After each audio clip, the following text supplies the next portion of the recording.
نحمدہ ونصلی علی رسولہ الکریم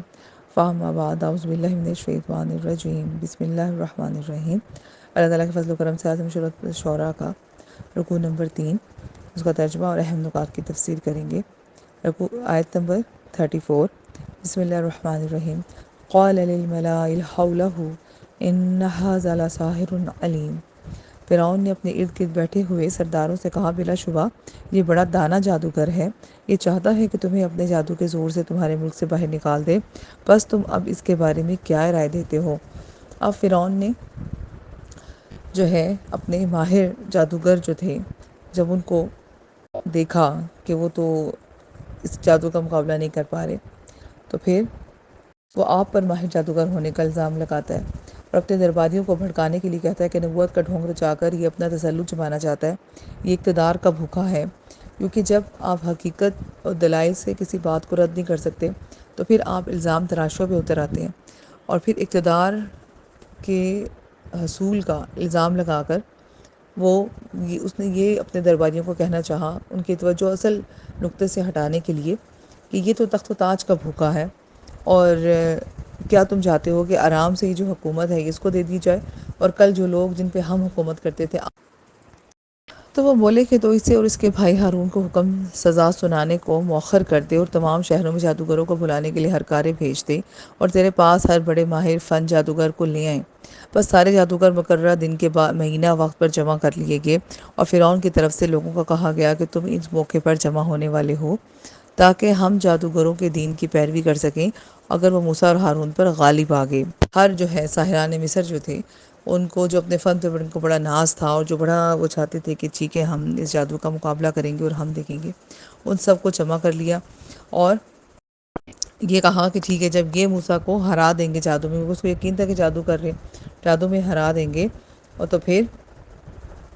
ہم اس نے ایک تو جادوگروں کو لالچ دیا کہ تم مال و دولت کے ساتھ تمہیں اقتدار میں جو ہے وہ حصہ دیا جائے گا، اور تمہارے جو ہے تمہیں اقتدار میں بہت سارا مال و دولت کے ساتھ ساتھ تمہیں پاور بھی دی جائے گی، یعنی کہ ایک طرف دولت اور ایک طرف پاور کی اس نے آفر کی ان جادوگروں کو، اور پھر موسیٰ علیہ السلام کے مقابلے کے لیے ڈال دے۔ اور پھر جب وہ جادوگر آگے تو انہوں نے فرعون سے کہا کیا ہمارے لیے کوئی اجرت بھی مقرر ہے اگر ہم مقابلہ میں غالب ہو جائیں؟ فرعون نے کہا ہاں، بے شک تم اس وقت اجرت والوں کی بجائے میری قربت والوں میں شامل ہو جاؤ گے، یعنی کہ قرابت کا درجہ اجرت سے کہیں زیادہ ہے۔ اور موسیٰ علیہ السلام نے ان جادوگروں سے فرمایا کہ تم وہ جادو کی چیزیں ڈال دو جو تم ڈالنے والے ہو، تو انہوں نے اپنی رسیاں اور اپنی لاٹھیاں ڈال دی اور کہنے لگے فرعون کی عزت کی قسم ہم ضرور غالب ہوں گے۔ پھر موسیٰ علیہ السلام نے اپنا ڈنڈا ڈال دیا تو وہ اژدہا بن کر فوراً ان چیزوں کو نکلنے لگا جنہوں نے فریب کاری سے اپنی اصل حقیقت سے پھیر رکھی تھی۔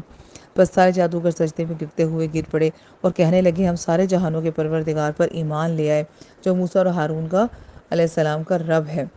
اب جب یہ جادو کا مقابلہ ہوا، جیسے کہ پہلے ہم سب یہ چیز پڑھ چکے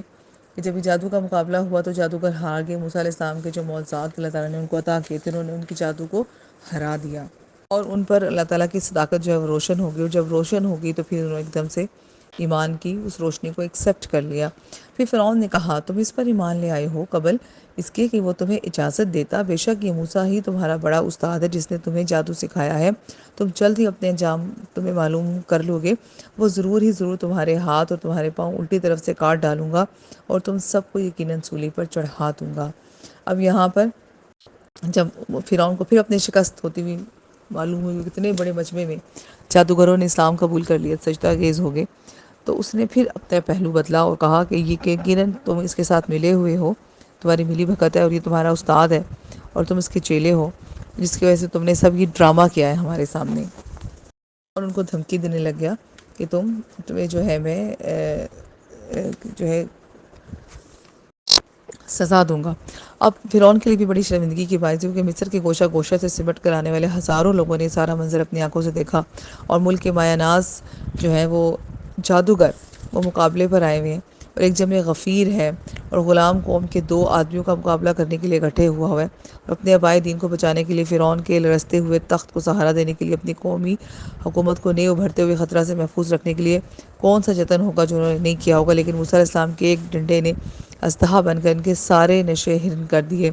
اور اس شکست فاش سے لازمی طور پر سامعین کے ذہن متاثر ہوئے ہوں گے، اور جادوگروں کے برملا ایمان لانے سے ناظرین کے قلوب میں جو ہلچل پیدا ہوئی ہوگی اس کا اندازہ لگانا بھی زیادہ مشکل نہیں ہے۔ لیکن فرعون کی چال بھی کامیاب رہی، اس نے ساحروں پر سازش کا الزام لگا کر اپنا بھرم رکھ لیا۔ اب آپ دیکھ لیں